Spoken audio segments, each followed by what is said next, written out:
the moment you want to react, you do this. You stop yourself. Stop it. Just stop. Okay. If you're sitting, get up. If you're lying down, get up. If you're standing up, sit. If you're inside, go out. Drink a glass of water. Take a walk. I teach it this way. Around your place, let's say there's a coffee shop, right? Or a park or whatever. Pick a spot that is 2 minutes from where you live. Okay? 2 or 3 minutes. While you stop yourself, you get up, you sit. If you're at work, it's okay. Get out of your office, go find the stairs. I don't know, get out. Take 5 minutes for yourself. It's just like 5 minutes. Walk and walk back. While you're walking to that place and walking back, ask yourself, what is it that is bothering you? Why are you feeling the way you're feeling? Let's say I want my boyfriend to text me. He didn't text me. 12 hours, 24 hours, 48 hours. You have waited, right? You waited, but now you're just going to explode. Again, it's okay. Why is it? How does it make you feel? Drop from your head, because the first reaction is always anger or hurt, right? Yeah. We get angry. Why isn't he doing what I want him to do? Why isn't he pleasing me? Why isn't she pleasing me, right? That's selfish. That is selfish. That is the most selfish thing and selfish reaction you can have. Because you want someone to react the way you want. How selfish is that? That is the first thing I want you to tell yourself. Just because somebody is doing something or not doing something that pleases you, you are angry. And that should stop you in your place. That should tell you something. You're the one being selfish. And I know it's one of the hardest things I personally learned to do is not to react, is not to do anything. But the more you get into the habit, not reacting, because 90% of the things that we do is always reaction, is not an action. The first thing you learn about not reacting is to go in. Instead of living an outside in life, you start living an inside out life. And believe me, week 1, week 2, week 3, week 4, magic starts to happen. Magic starts to happen. Things that would bother you, things that would make you explode, you won't even notice them anymore. And even when you notice, you will laugh at it. You will laugh. Why did I even take a moment to react to something so stupid? And another thing, while you are telling yourself this is selfish, I want you to find something that makes you happy. I want you to find a feeling, a memory, something that you can imagine. Something for example, I was saved by this little girl. Her name is Elaheh. My brother had a baby at the moment that I was in my darkest time. And the moment I was going through this thing, the moment I was in my lowest, I would imagine her face, and everything I would feel it. Even now, you look at me.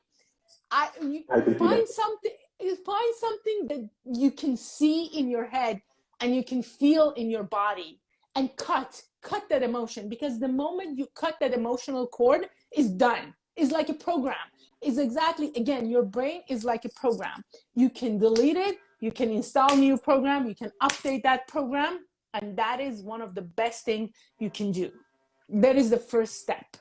And again, it's all step by step, but we all do that. You're right. We all go and crave love from other people. But if you've noticed, the moment you stop, after a while, there is no expectation of others. You accept people the way they are. You love them out of love, not for love. You love them because you just love them. You know, you love your mother because she's your mother. You know, I grew up hating my mother for the stuff that in my brain she did. You know, she left me when I was 5 or 6 years old to be with her husband, to save her husband, who was my dad, right? So I grew up in a 5-year-old, 6-year-old brain. I grew up hating my parents for leaving me, hating my father for being a fighter, right? But when I grew up hating them. But when I woke, when I became the person I became, I look back at them and I just think, oh my God, I'm so lucky that I had those people. It's because of my father, it's because of he being the fighter that he was, I get to live the life that I live right now, right? If it wasn't for my mother going and saving him, none of us would be here right now, right? So you see things differently, but this is the wisdom that you see. So I want you all, instead of craving love and getting mad, because that's selfish. Self-love is not selfish. Self-love makes you selfless. You love just out of love because it gives you good feeling, not because you want other people to love you. And believe me, everyone around you will know, you know, when they look at you, the way you smile, the way you talk to them, the way you are with them, they just know because you become love. And if I believe, I know, not that I believe, I know we always manifest what we are, not we want. What we want is really secondary to who we are. You want love, you become love. And all the love, everything that will come to you is all out of love. You cannot, again, I give myself a example. I lived a miserable life because I was a miserable person. I was full of hate, and everything and everyone that came my way was full of hate and misery. The moment I cut that cord, the moment I became the person that I am today, everything and everyone around me is just love. And I'm just blessed. You know, every morning I get up, the first thing I say is thank you, thank you, thank you, God, for this life. And it's all gratitude. Okay, great. It's been a remarkable journey, whatever you have told me. I see that the way you have come up across your life, okay, that's something worth to hear and to understand things that, yeah, things can be changed in every aspect in case you are ready to change. The first change will start from your end. It's all. It's you who can change things. It's you who can make things for you. You are the highest power in your life. You are the only thing that matters. Imagine this, take you out of the equation and there is nothing. The moment you close your eyes, the moment you croak, the moment you die, done, right? You're done. Exactly. Nothing exists. So it should tell you something. As long as you're alive, as long as you breathe, as long as you live, everything is about you. You're not just the center of the universe, you're the entire universe, your universe. And you have everything that you need is in you. And the moment you understand that, the magic starts to happen, because the moment you understand that you were the person you were looking for, everything you ever wanted will come to you with ease, with so ease that in the beginning, I will never forget. In the beginning, I was just like, I would test, I want this. And it would drop. I want that. Like when you get into the manifesting thing, right? And then it gets deeper, you know? We start from, why is this happening to me? Life is happening to me. And then you understand that, no, that's the victim mentality that we all live for, right? You change the question. What can I do to make it better, right? How can I make this better? And universe respond to your vibration. When you ask the right question, how can I get out of this misery? The universe will give you the way. So pay attention to the sign. But as long as you say, why am I so miserable? Universe will give you more reason to why you're miserable, right? So you're more in your misery, right? So life is a lot of the next step is life happening for me, right? Whatever happens to me happened for me to go to the next step. But the better version is like life happens through you. Everything you are, everything you have is through you. You know, I sit, most of what I do is I look back in my life and I see whatever that happened to me was brought to me by me. How powerful is that? How powerful, like this is, I don't think anything can be more powerful. And when you change the story, that's why I always talk about that technique. We talk the mirror technique, right? To find yourself in the mirror, to look at yourself and see yourself, right? Because then you can talk to yourself and then you can change the story in your head. And a lot of the stories that are in your head is not even your story. Is a historical stupidity out of generation and generation and generation that is not even yours. So you are the power, you are the God in your life. Change your story. Change your story. Great. I've been like, so whenever I speak with you, it's been always, I've been like, I get something learned to new, and that's great thing whenever I speak with you. And today I'm taking a lot of things from your end. I'm finding great this one myself. Thank you. Okay, so welcome. So, in case people who have joined us, thank you for joining. And in case you have any questions, you can write it down. Ella will be answering those questions. Thank you. Oh yeah, actually I got a question the other day that was really interesting that I thought I should bring it up here. So I have Okay. this I have this client who's and I asked permission. So the things that I'm talking about here is all, you know, everything everything you say to me as a client, and it's all privilege. I don't talk about it in public, but I asked this client if I could, you know, talk about it, because I do. Sometimes I make myself an example. Most of the time I'm the example, but sometimes this is a really good example. So I have this client who's in this relationship for almost half a decade, right? And again, she loves her husband. They've been married for 5 years. They have 2 kids in the outside, from the outside world. They love each other, right? But she feels that she's doing everything for him, right? She is the one pleasing him. That's why they're having this relationship, right?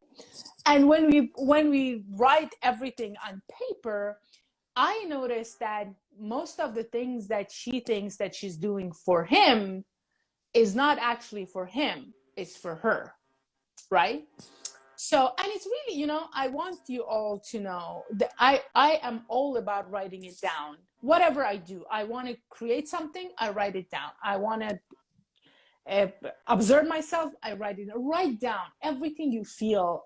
Ask the hard question from yourself, because we don't, you know, most of the time when someone makes you mad, you, instead of asking yourself, why am I feeling this way, you say, why is this person doing this to me, right? You project on others. So always ask the hard question of yourself and write it down, and always be prepared to be surprised, you know. And one other thing to self-love, you have to be brutally honest to yourself.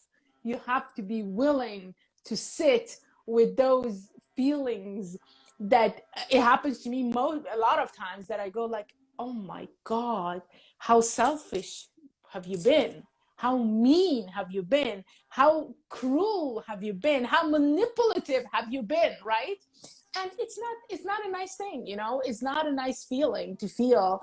how mean you are. And it still happens to me, you know. There are times that I want to do something and get something, and I ask myself, why are you doing this? And the answer is, oh my God, I'm manipulating that person to do something that I want him or her to do. That's the answer. But that's a lot of us.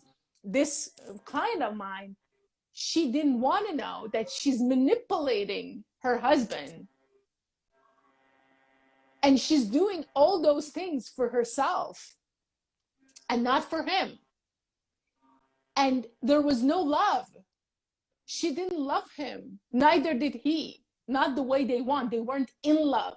They were just used to each other, right? None of them are loving it. None of them are doing things out of love. They're doing things for love, and they're blaming, especially the wife, who's my client, right? And she got mad. She really got mad, and she just left the conversation when we did this. Again, I don't do anything. I ask the question, and you, being your highest self, your highest power in your life, you come with the conclusion. But she didn't. She was gone for like 3-4 days, and I let it be, because I know I deal with these kind of things. After 4 days, she came back to me and she said, I've had the worst and the best 4 days of my life. It was so hard. It was so hard for me to go through what I went through. And I wouldn't do that if it wasn't for us writing it down. So why I'm sharing this with you, they both have decided to move on with their life. They both have decided to separate from each other, but remain friends. And it's hard. They're going through this, but they both have come to this conclusion that for years there hasn't been any love, and they don't love each other. Both love other people, actually, but they're holding each other back. So, and I'm going back. I'm telling you this because that's not an uncommon thing. We all do. I did. We all do. A lot of people around me. I know people that I know, they're doing the same thing. They manipulate themselves and the person they're with in the name of love. And again, today, happy Valentine's Day, guys. I shouldn't be, again, I don't even feel bad that I'm talking about the dark side of the things that we do, not the dark side of love, because love is not dark. Love is light. I love love. I'm love. But the things that we do in the name of love to hurt each other, and most of all, to hurt ourselves. Right? So again, I'm telling you this because I know we all do it.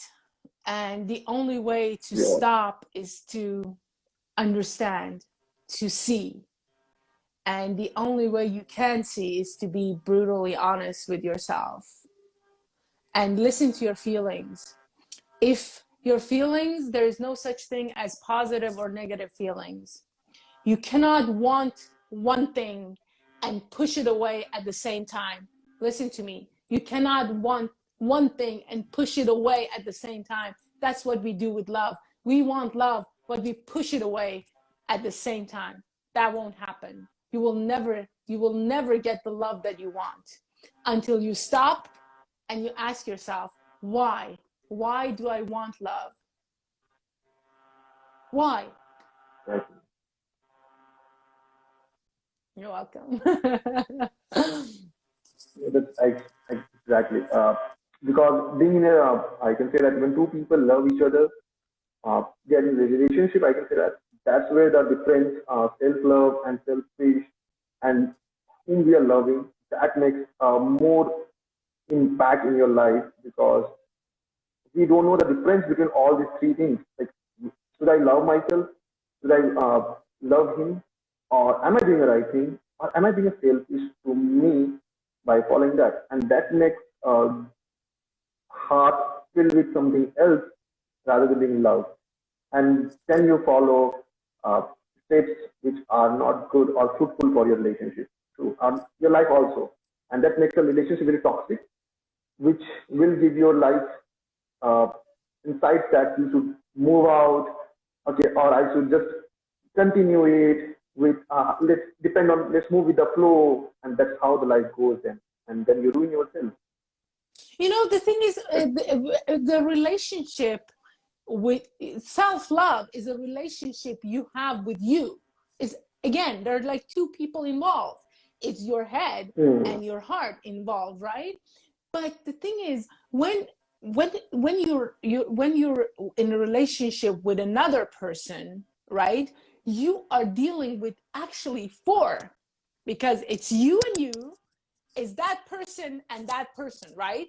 So the best case scenario is, for example, for me, if I ever find a person, I don't care, it can be black, white, young, old, man, woman, if someone comes to me and tells me, I love you, right? But I don't need you. You are just an object of my attention. I don't need you.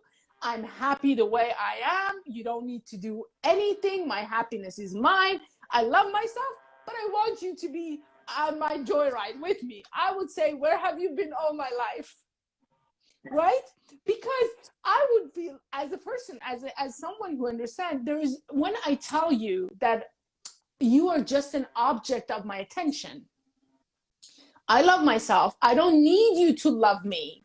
I don't need you to love me so I can feel better about myself, because I've managed to love myself. I've managed to be happy by myself, and I don't need you. That means that there is no pressure on you. If I don't need you to make me happy, you won't make me sad.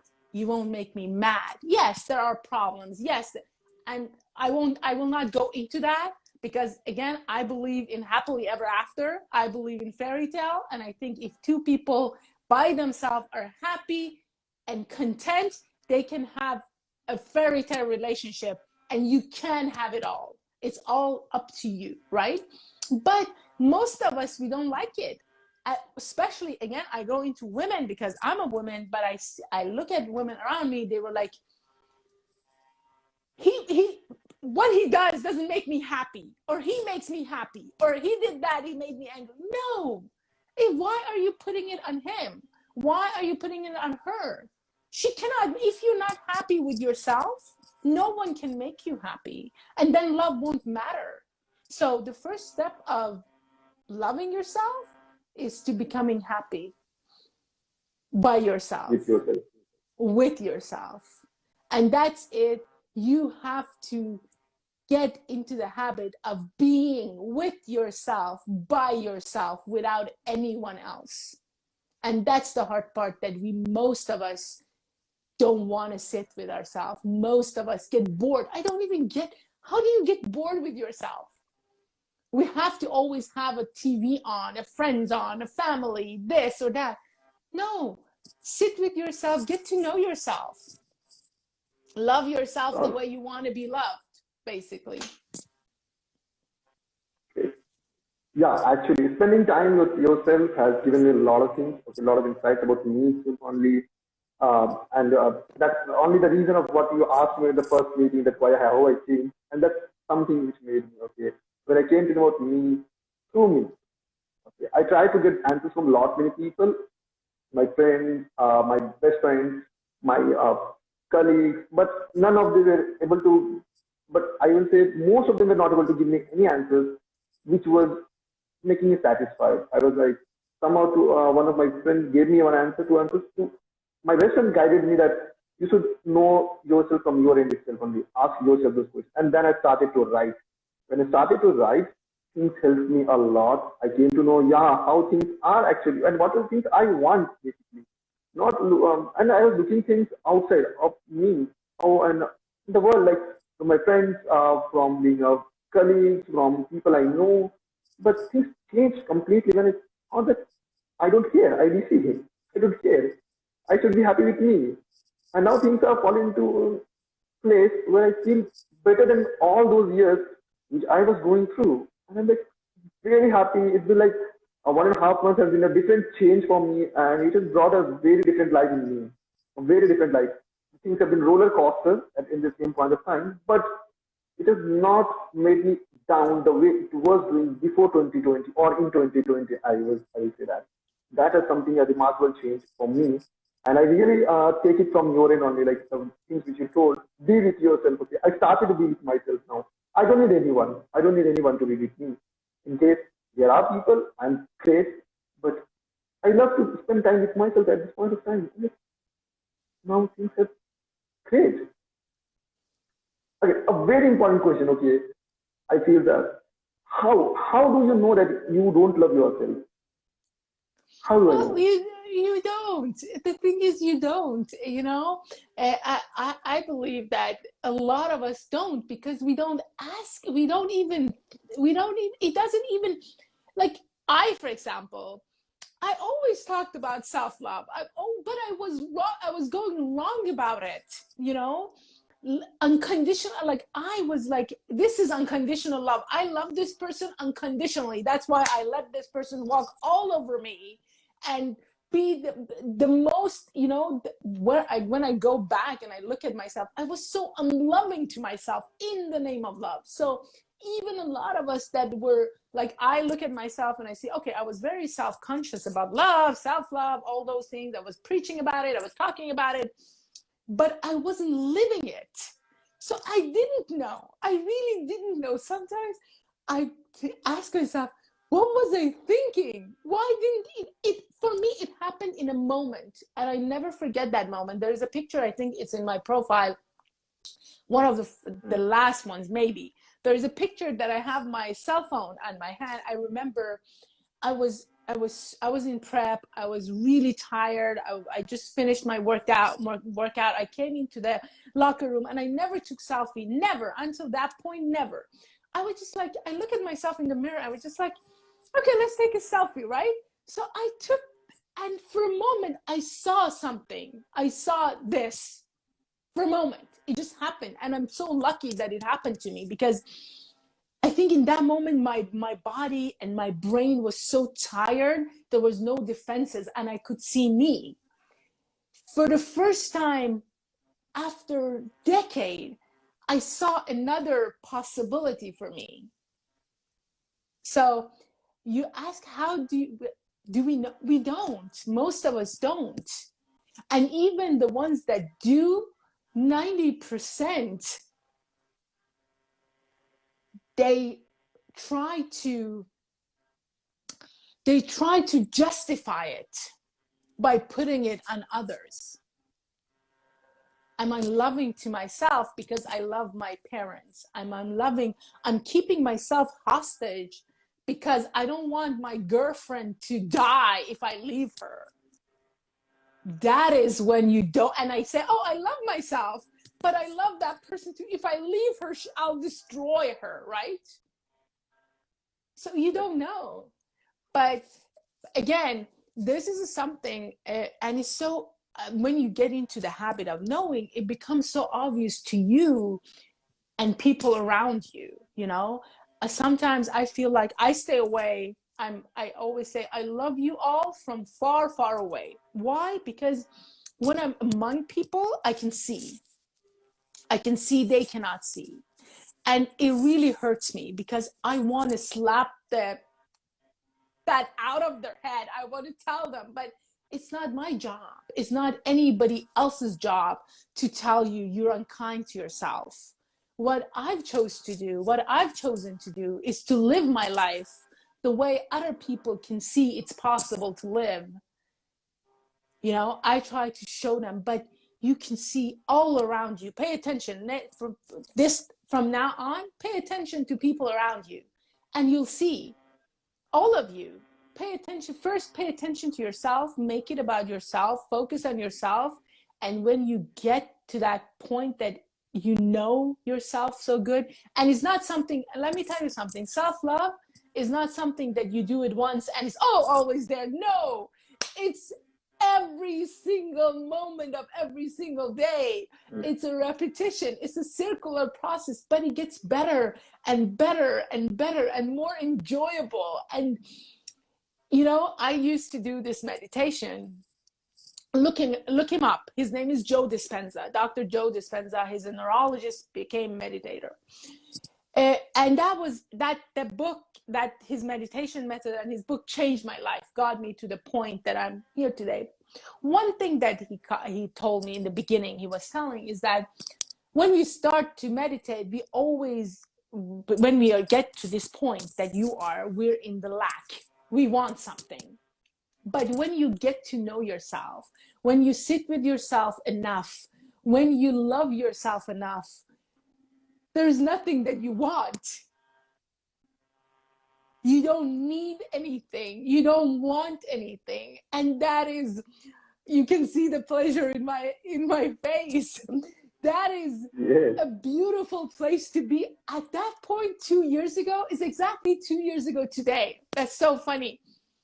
2 years ago, I was like, that man, he doesn't understand anything. Like, he's just like talking out of shit, right? At that time.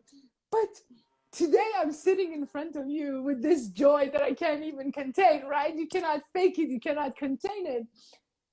I really, it's hard. The way that I went, the thing that I went through was hard. And I don't wish it for no one. But it's worth it. Wherever you are, whatever you're dealing with, you can change your circumstances. You are not your circumstances. You are so much more. And the moment you decide you want to change happens right away. And just pay attention to the signs. And why I'm telling you to write it down, because again, when you write down, your head and your heart aligns without you knowing. And that is the time where universe, God, source, whoever you believe in will respond. And you will get whatever you want, whatever you need to get to the place you want to go. Believe me, I've been there. And even if it's too much pain, it's worth it. The pain that I had to go through, again, I don't even wish it for my worst enemies. But the outcome, it was worth it. Would I do it again? Yes, but I will never put myself in that situation to get to, because when you see happiness, that's the beauty of love and happiness. When you find happiness, you cannot be unhappy again. It's like a drug. It's really, sometimes people stop me in the street and they ask me, what are you on? I became a happiness coach because people would stop me in the street and say, what are you on? And I would say, nothing, I'm just happy. How can you be this happy, right? But it is like a drug. I cannot stand anything that makes me less than happy. And believe me, I will give you this for those who are religious. I'm not a religious person, but I believe in all the stories. There is this thing that Jesus says, turn the other cheek, right? When someone slaps him, he says, turn the other cheek. And I was thinking, it's not because he wants them to hit him on the other cheek too, because every time anything bad happens to you, around you, if you just turn your head, turn your other cheek, there's something good there to see. So in any situation you're on, turn your other cheek, look the other way. You can always find something that is beautiful, that will make you happy. And if it's not, use your imagination. You have this beautiful head of yours that you can build, and anything you build in your head, you can have in your hand. The room I'm sitting in, the place that I'm living, the people that they were in my head for years. I dreamt every single one of those people, and I wrote them down, and I'm having, even the people,